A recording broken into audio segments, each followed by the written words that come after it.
Hi, I'm Dolly Calapez, and I'm here for Dance Teacher Web with Haley, one of my students here at UNLV. We're going to break down the combination, and the first thing that I tell my students is that I really want them to move their upper body as they do the ballet waltz rhythm ballet step from side to side. So go ahead and do that and show the spiral in the upper body as they go around and around. Okay, the step-up combination. She's going to the left because she likes to turn to the left better. You're going to start in that turned out position. You're going to rond de jambe the other leg around and pull it straight up underneath you and land down. Remember, as you bring this around, that rotation is super important, because when you bring this back leg up, you're turning out against it. So you want to make sure that both rotations are equal. And then we do a soutenu.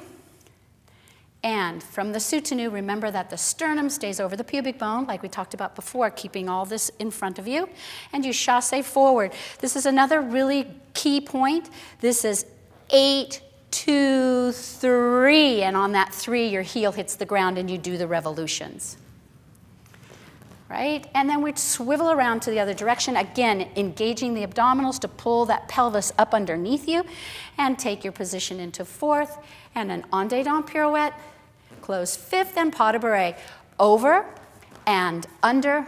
And that's important because I think we need to work both over and under, jeté over, jeté under, coupé, chasse, pas de bourrée, under and over. We have to work both of those things because they're getting kind of lost. We keep doing everything in front of ourselves, and we're not working behind ourselves, which creates a lot of resistance and growth as a dancer.